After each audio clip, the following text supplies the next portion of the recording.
তো উনি আল্লাহ সুবহানাহু ওয়া তাআলাকে বলছেন, আল্লাহ আলামত বলেন, চিহ্ন বলেন, যাতে বিশ্বাস করতে পারি আসলেই আমার সন্তান হবে। তখন আল্লাহ বলছেন, তোমার আলামত এবং চিহ্ন হচ্ছে সকাল সন্ধ্যার জিকির।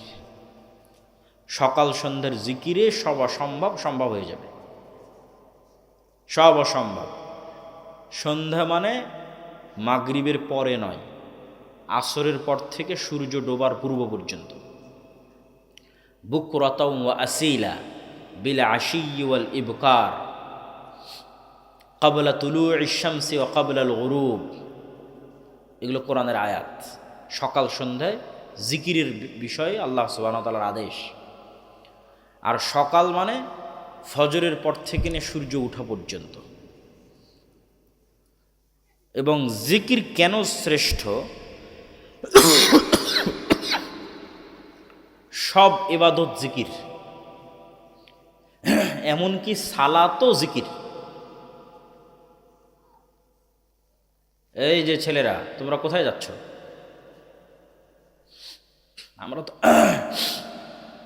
আমরা আসছি চিটাগাং থেকে, যাব রাজশাহী। তা আমাদেরই তো কষ্ট বেশি, আমাদেরই তাড়া আছে যে বক্তব্য দ্রুত শেষ করতে হবে। অতএব বক্তব্যের মধ্যে উঠাচলা করিও না, আর অল্প সময়ের মধ্যে বক্তব্য শেষ করব। বক্তব্যের মধ্যে উঠাচলা করলে বিরক্ত হয়, বিরক্ত বোধ হয়। তো সকল ইবাদতই জিকির। যেমন সালাত, আল্লাহ সুবহানাহু ওয়া তাআলা কোরআন মাজিদে বলছেন, আকিমিস সালাতা লিযিকরি, সালাত কায়েম করো আমাকে স্মরণ করার জন্য, আমার জিকিরের জন্য। এই জন্য মনে রাখবেন, সালাতের নির্ধারিত ফরম্যাট মিস গেলেও কোনো সমস্যা নেই। মানে আপনি এখন অসুস্থ, দাঁড়িয়ে সালাত আদায় করতে পারছেন না, তো বসে করেন। বসে পারছেন না তো শুয়ে করেন। প্যারালাইজড অবস্থায় আছে, আপনার হাত পা কিচ্ছু নড়ে না, তো কিচ্ছু নড়া লাগবে না। আল্লাহকে স্মরণ করার জন্য আবার কি নড়া লাগে? আল্লাহকে স্মরণ করার জন্য কালব আর ব্রেন ঠিক থাকলেই হয়। উজুর পানি নাই, নাই। তায়াম্মুমের মাটি নাই, নাই। কেবলা চিনেন না, চিনেন না। আবু গারিব কারাগারে কাপড় নাই, উলঙ্গ অবস্থায় আছেন, তো নাই। সালাতের মূল উদ্দেশ্য কি? আল্লাহ বলছেন, আকিমিস সালাতা লিযিকরি। সালাতের মূল উদ্দেশ্য হচ্ছে তোমার কালবকে দিনে রাতে 24 ঘন্টায় অন্তত 5 বার আল্লাহকে স্মরণ করতে হবে। তো স্মরণ করতে তোমার কিচ্ছু লাগবে না। তাহলে কি দিয়ে তুমি বলবা, যে কোন অজুহাত দিয়ে তুমি বলবা যে আমি সালাত আদায় করবো না? কোনো অজুহাতই নেই। যতক্ষণ জ্ঞান আছে ততক্ষণ সালাত আছে, যতক্ষণ সজাগ আছে তখন সালাত। তাতে যদি সব বাদ যায়, সব বাদ যাক, কোনো সমস্যা নেই। কেবলা বাদ গেছে জানি না, অজু করার জায়গা নাই, তায়াম্মুম করার জায়গা নাই, কাপড় অপবিত্র, পবিত্র করার কাপড় নাই, সব কোনো দরকার নাই, কোনো কিছুর দরকার নেই। যেটা যেটা পারতেছ না সব বাদ, কিন্তু সালাত চলবে। কেন? সালাতের মূল উদ্দেশ্য হচ্ছে তোমার কালবকে দিনে রাতে 5 বার আল্লাহকে স্মরণ করতে হবে। আকিমিস সালাতা লিযিকরি। এই জন্য সালাতের কোনো মাফ নাই, অন্তত 5 ওয়াক্ত সালাতের কোনো মাফ নাই। কেন? কোনো অজুহাত নাই মাফ দেওয়ার। এটা ছাড়া যে আল্লাহ আমি অজ্ঞান ছিলাম, এটা ছাড়া যে আল্লাহ আমি মারা গেছি, এটা ছাড়া যে আল্লাহ আমি পাগল হয়ে গেছি, এটা ছাড়া যে আল্লাহ আমি ঘুমন্ত ছিলাম, আর কোনো অজুহাত নাই। কালব ঠিক আছে, ব্রেন ঠিক আছে, সালাত চলবে। যে অবস্থায় থাকো চলতে হবে সালাত। এটাই সালাতের মূল উদ্দেশ্য। আকিমিস সালাতা লিযিকরি। এই জন্য সালাতের শুরু থেকে নিয়ে শেষ পর্যন্ত জিকিরই বেশি আছে, দোয়া কম আছে। আজান জিকির, ইকামাত জিকির। আল্লাহু আকবার বলে সালাত শুরু হলো, এই আল্লাহু আকবার জিকির। সূরা ফাতিহা পড়লাম, কোরআনের অন্য একটা সূরা পড়লাম, এটা সর্বশ্রেষ্ঠ জিকির, কেন এটা আল্লাহর বাণী। সামি আল্লাহু লিমান হামিদা বলে রব্বানা লাকাল হামদ বললাম, আল্লাহর প্রশংসা করলাম, এটা জিকির, এখানেও দোয়া নাই। আল্লাহু আকবার বলে রুকুতে গেলাম, সুবহানা রাব্বিয়াল আযীম, ওটাও জিকির, তাসবিহ, ওখানেও দোয়া নাই। আল্লাহু আকবার বলে সিজদায় গেলাম, সুবহানা রাব্বিয়াল আলা, ওখানেও জিকির, আল্লাহর তাসবিহ, দোয়া নাই। দোয়া একদম সালাম ফেরার পূর্ব মুহূর্তে আছে। বাকি পুরো সালাত জিকিরের বিভিন্ন পার্ট দিয়ে পূর্ণ করা আছে। জিকিরের বিভিন্ন পার্ট, দাঁড়ানো অবস্থায় কোরআন তেলাওয়াতের জিকির, রুকু এবং সিজদা অবস্থায় তাসবিহের জিকির, আর একদম সালাম ফেরানোর পূর্বে দোয়া। তো আমরা বলছিলাম দুটো জিনিস দিয়ে আল্লাহর সাহায্য পাওয়া যায়, সালাত এবং জিকির। রাতের সালাত এবং সকাল সন্ধ্যার জিকির। এবং জিকির কেন পাওয়ারফুল, আওয়াজ কেন পাওয়ারফুল, সাউন্ড কেন পাওয়ারফুল সেটা আমরা বিস্তারিত তুলে ধরেছি। ওইটা যে একবার বুঝবে তার জন্য এটা বোঝা সহজ হবে যে জিকির কেন পাওয়ারফুল। কেন আল্লাহ বললেন সুবহানাল্লাযী সাখখারা লানা হাযা ওয়া মা কুন্না লাহু মুকরিনিন, বিমানে উঠছি আর বলছি এই বিমানকে আল্লাহ আমার অধীনস্থ করেছে। কেমনে সম্ভব? এই জিনিসগুলো যে গভীরভাবে স্টাডি করবে সে বুঝবে যে এটা কেমনে সম্ভব। কেননা ওই বিমানের তেলও আল্লাহর খনি থেকে বের হয়ে এসেছে। ওই বিমান যে ভূমণ্ডল, যে আবহাওয়া, যেই এতে উঠতেছে সেখানে ভারসাম্য রক্ষা আল্লাহ সুবহানাহু ওয়া তাআলা করতেছে। বিমানের যতগুলো পার্টস তৈরি হয়েছে, ধরেন ব্যাটারি, ওই ব্যাটারি যে পদার্থ দিয়ে তৈরি হয়েছে এটা মানুষ তৈরি করতে পারবে না। ওটা ওই আফ্রিকার নির্ধারিত কিছু দেশ আছে সেখানকার খনিজ থেকে বের হয়। তাহলে কোনো একটা পার্টস মানুষ নিজে শূন্য থেকে বের করতে পারবে না। সব আল্লাহর বিভিন্ন জিনিসকে ব্যবহার করে রিফাইন করে করে এক জায়গায় একত্রিত করা হয়েছে। তাহলে ওই প্রত্যেকটা জিনিস আল্লাহর তাসবিহ পাঠ করতেছে। ওই তেল যখন খনিতে ছিল তখনও তাসবিহ পাঠ করেছে, এখন বিমানে এসে যুক্ত হয়েছে তখনও তাসবিহ পাঠ করতেছে। এই গাছ যখন, এই চেয়ার যখন গাছে ছিল তখনও তাসবিহ পাঠ করেছে, এখন কেটে চেয়ার বানানো হয়েছে এখনও তাসবিহ পাঠ করতেছে। ওই গদিতে, বিমানের গদিতে যে তুলা আছে, ওই তুলা যখন গাছে ছিল তখনও তাসবিহ পাঠ করতেছে, ওখানেও তাসবিহ পাঠ করতেছে। এগুলো সব আল্লাহর নিয়ন্ত্রণে। এবং আমিও যে তাসবিহ পাঠ করতেছি সেগুলো ওরা বুঝে। এই পর্বের আলোচনা শেষ। এবার দুনিয়ার কিছু কথা বলি। দুনিয়ার কিছু কাজ শুধু গায়েবের কাজ দিয়ে বিজয় হয় না, দুনিয়াতেও কিছু করা লাগে। তো দুনিয়ার কিছু কাজ যেটাতে মুসলমানদের করতে হবে, তার তিনটা কাজ সংক্ষেপে সংক্ষেপে বলবো, সময় যেহেতু অনেক অল্প। 1 নাম্বার জ্ঞান ও শিক্ষা। আল্লাহ কিছু মূলনীতির উপর পৃথিবীকে তৈরি করেছে, কিছু সেট আপ, কিছু ডেভেলপমেন্ট, কিছু রুলস, কিছু মূলনীতি যেটা আল্লাহ ভাঙেন না। যেমন আগুন জ্বালিয়ে দিবে, ছুরি কাটবে, এগুলো আল্লাহরই মূলনীতি। বিজ্ঞানের যত, ফিজিক্সের যত মূলনীতি আছে সব আল্লাহ দিয়ে রেখেছে পৃথিবীর মধ্যে আগে থেকে। যত মূলনীতি আছে ফিজিক্সের, এগুলো আল্লাহ ভাঙ্গেন না, খুব কম। একমাত্র ইব্রাহিমের ক্ষেত্রে আগুনকে বলেছে জ্বালায় না, কিন্তু আসহাবুল উখদুদ সূরা বুরুজ পুরোই জ্বালিয়ে দিয়েছে। তরবারি দিয়ে আল্লাহ নবীকে হত্যা করে দেওয়া হয়েছে। আল্লাহ তরবারিকে বলেনি এটা নবীর চাচা, হত্যা করিও না, কাটিও না, না কাটিস। বদর, হুদ, খন্দক অসংখ্য সাহাবী শহীদ হয়েছে। তো পৃথিবীর মূলনীতিতে নেতা হওয়ার যে বাটন, যেটা আল্লাহ দিয়ে রেখেছে পৃথিবীর মধ্যে আল্লাহ এটা ইনস্টল করে দিয়ে রেখেছে। যে পৃথিবীর মূলনীতি হচ্ছে যে জ্ঞানী হবে সে নেতা হবে, যে জ্ঞানী হবে সে শক্তিশালী হবে। মোবাইলের একটা বাটনে চাপ দিলে যেমন লাইট জ্বলতেছে, ওইরকম জ্ঞানের বাটনে যে চাপ দিবে সে নেতা হবে। কারণ জ্ঞানের বাটনে ইহুদি চাপ দিল কি খ্রিস্টান, এটা আল্লাহ দেখবেন না। আল্লাহ এটা দেখবেন না যে শরীফপুর, জামালপুরের কিছু মদখোর, জুয়াখোর, গাঞ্জাখোর, বিড়িখোর, সিগারেটখোর জামালপুরের কিছু মানুষ free fire, PUBG, Facebook, YouTube, Twitter, IPL, BPL, online betting, জুয়া, এগুলো সময় নষ্টের রাস্তায় আছে। এরা আমার কিছু মুসলমান বান্দা। আর ওইদিকে ইউরোপ আমেরিকায় কিছু মানুষ, তারা খ্রিস্টান এবং ইহুদি, তারা জ্ঞান অর্জনের রাস্তায় আছে। তো আল্লাহ এসে বলবে না এই ইহুদি খ্রিস্টান তোরা থাম, তোরা যতই জ্ঞান অর্জন করিস তোদের নেতা বানাবো না। আমার কিছু জুয়াখোর আর মদখোর মুসলমান বান্দা আছে, ওদেরকে নেতা বানাবো। এটা আল্লাহ করবেন না, কেন আল্লাহ এভাবে পৃথিবীর মূলনীতি সাজাননি। তাহলে নেতা হতে হলে জ্ঞানের বাটনেই চাপ দিতে হবে, জ্ঞান অর্জন করা ছাড়া কোনো রাস্তা নেই। যেটাতে ইহুদি খ্রিস্টানরা আমাদের চেয়ে অনেক গুণে গিয়ে। ফলত যুবকেরা যদি মনে করে যে আমরা এই করব সেই করব, ইসলামের বিজয় দেখতে চাই, মুসলমানদের বিজয় দেখতে চাই, জ্ঞান অর্জন ছাড়া কোনো রাস্তা নাই। মুখের তাকবির দিয়ে, স্লোগান দিয়ে ওই লক্ষ কোটি ভোটারের কোনো দাম নাই। পঙ্গপালের মতো মানুষ তো 36শে জুলাইও রাস্তায় নেমেছিল। এরকম পঙ্গপালের মতো মানুষ আবার ভোটও দিতে যাবে, কিন্তু এই সারা বাংলাদেশের 16 কোটি মানুষের ভোট এক ব্রাক আর এক প্রথম আলোর সমান হবে না। বুঝলেন? এক ব্রাক আর এক প্রথম আলোর সমান 16 কোটি মানুষের ভোটের দাম নাই। হয়তো ব্রাক প্রথম আলোকে ভোটও দিতে যাওয়া লাগে না। ওটাই জ্ঞানের শক্তি, প্রতিষ্ঠানের শক্তি, টাকার শক্তি। 2 নম্বরে আসবো টাকা, অর্থনীতি। অর্থনৈতিক মুক্তি ছাড়া গোলামি থেকে মুক্তি হয় না। এটা আমার এবং আপনার চাইতে আল্লাহর নবী মুহাম্মদ সাল্লাল্লাহু আলাইহি ওয়াসাল্লাম ভালো বুঝতেন। উনি যখন মক্কা থেকে মদিনায় হিজরত করলেন তখন পুরো মদিনার টাকা পয়সার কন্ট্রোল ইহুদিদের কাছে ছিল।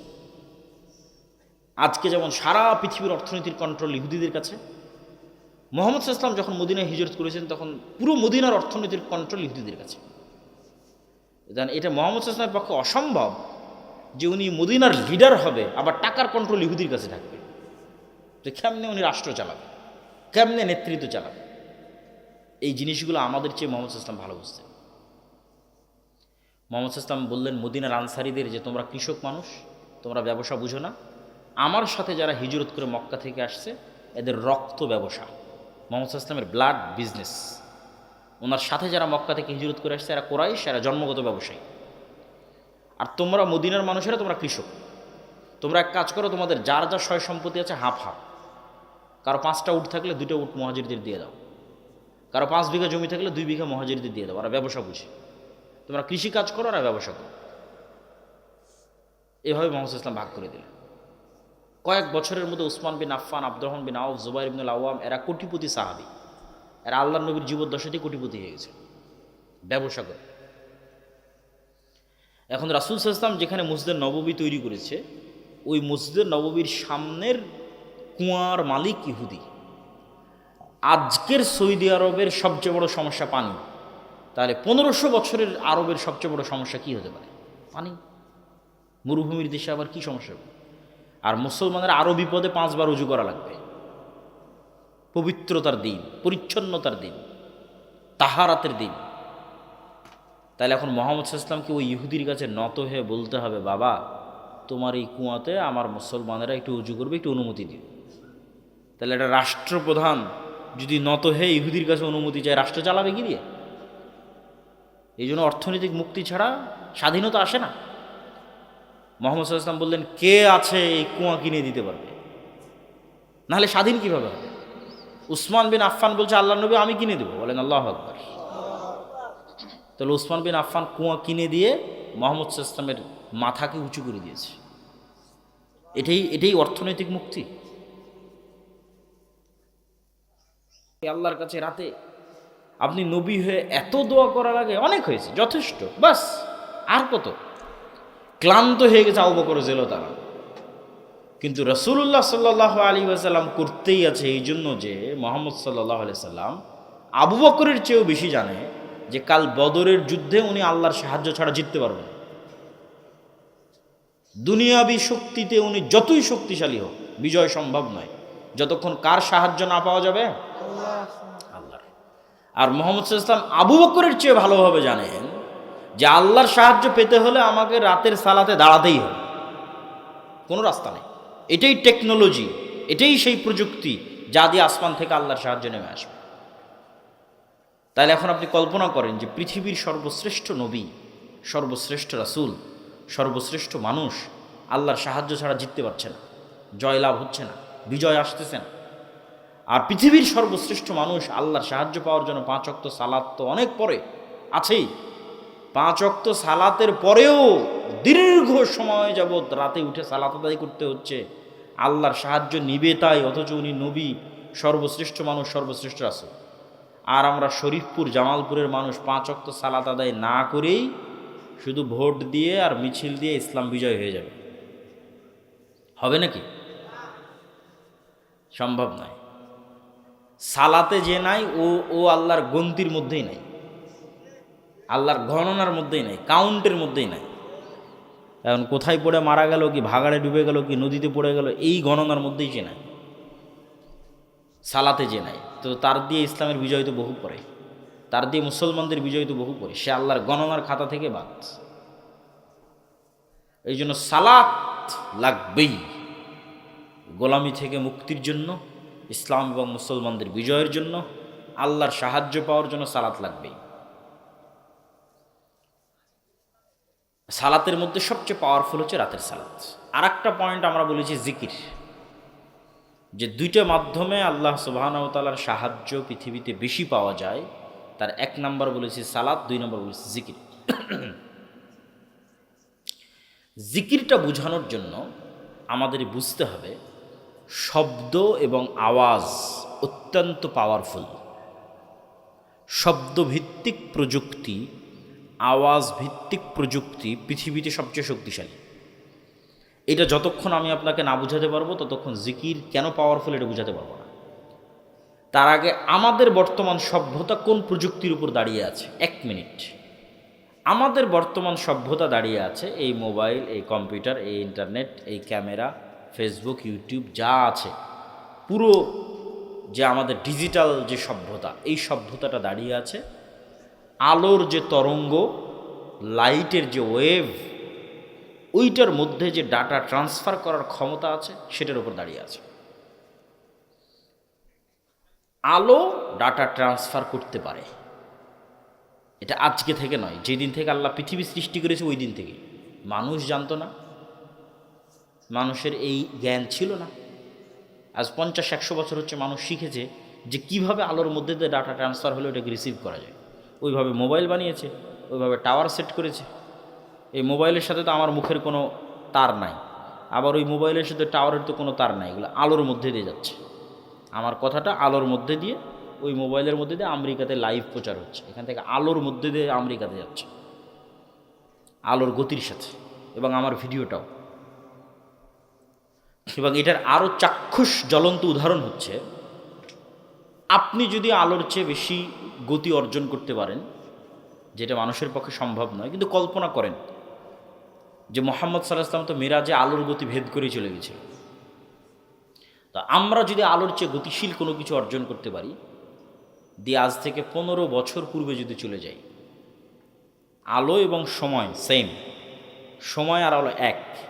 15 বছর আগে এই পৃথিবীতে, এই শরীফপুর, এই জামালপুরে যে সময়টা অতিক্রম হয়েছে, ওর সাথে একটা আলো অতিক্রম করেছে, ওর সাথে একটা লাইটও অতিক্রম করেছে। লাইট এবং সময় একই সাথে চলমান। তো আমি যদি আলোর গতিতে 15 বছর আগে চলে যাই, দিয়ে ওখানে গিয়ে যদি একটা মেশিন সেট করি, তাহলে 15 বছর আগে এই শরীফপুর, এই জামালপুরে কে কী বলেছে, কে কী করেছে সব শোনা যাবে লাইভ, এবং সব দেখা যাবে লাইভ। বদরের যুদ্ধ লাইভ দেখা সম্ভব। শুধু বদরের যুদ্ধের সময় যে আলো ক্রস করেছে, ওটার বয়স 1500 বছর। ওই 1500 বছর আলো এখন যত দূর আছে মহাকাশে, ওখানে গিয়ে ধরতে হবে। ওখানে গিয়ে ধরলে লাইভ দেখা যাবে, রাসূল সাল্লাল্লাহু আলাইহি ওয়াসাল্লামের আওয়াজ, সাউন্ড লাইভ শোনা যাবে, হাদিস এবং যুদ্ধ লাইভ দেখা যাবে। এই জন্য মানুষের কোনো কিছু হারায় না, আমরা যা করছি কিচ্ছু হারায় না, সব আলোর মধ্যে আছে। তাহলে মানুষই তো মানুষের হিসাব নিতে পারবে, আল্লাহর হিসাব নেওয়া তো বহু পরে। আল্লাহ সুবহানাহু ওয়া তাআলা তো এগুলোর কোনোটারই মুখাপেক্ষী নন, কিন্তু তারপর আমাদের জ্ঞান দিয়ে আমরা যতটুকু অর্জন করেছি সেটাতে আমরাই আমাদের হাতে ধরা। তো আধুনিক সভ্যতা দাঁড়িয়ে আছে এই আলো কেন্দ্রিক, এই লাইট কেন্দ্রিক, তরঙ্গ ওয়েভ কেন্দ্রিক প্রযুক্তির উপর। আর আমি এমন একটা প্রযুক্তির কথা বলছি যেটা শব্দ কেন্দ্রিক, আওয়াজ ভিত্তিক, আওয়াজ কেন্দ্রিক। এইটার কিছু জ্ঞান আল্লাহ সুলাইমান আলাইহিস সালাতু ওয়াস সালামকে দিয়েছিলেন। ওয়ামা উতিতু মিনাল ইলমি ইল্লা কালিলা। পিঁপড়া কি বলছে সেটা বোঝা, এবং আমি কোন ধরনের আওয়াজ বের করলে পিঁপড়া বুঝবে। যেমন আমি কিন্তু এখন একটা আওয়াজই বের করতেছি, এটা বাংলায়। এটাই যদি আমি ইংরেজিতে বের করি তারপর মাই নেম ইজ আবদুল্লাহ, এটাই যদি উর্দুতে বের করি তাহলে সে আওয়াজটা হচ্ছে মেরা নাম আবদুল্লাহ। ঠিক আছে? তাহলে সেম জিনিস আমি ভিন্ন ভিন্ন আওয়াজে বের করতেছি। আরবি যদি বলি তাহলে আনা আবদুল্লাহ, ইসমি আবদুল্লাহ। তাহলে এইরকমই আওয়াজের কোনো একটা ধরন আছে যেটা পিঁপড়া বুঝে, ওইটা আমরা জানি না। এরকমই আওয়াজের কোনো একটা ধরন আছে যেটাতে আমরা পাখির সাথে কথা বলতে পারবো, কিন্তু জানি না। এইটার কিছু জ্ঞান আল্লাহ সুলাইমান আলাইহিস সালাতু ওয়াস সালামকে দিয়েছিলেন। সুলাইমান আলাইহিস সালাতু ওয়াস সালামের যুগে যতগুলো ব্যতিক্রম ধর্মী ঘটনা আছে, তার মধ্যে একটা ব্যতিক্রম ধর্মী ঘটনা হচ্ছে বিলকিসের সিংহাসন, যে চোখের পলকে নিয়ে আসা হলো। তো বিলকিসের সিংহাসনের কথা যখন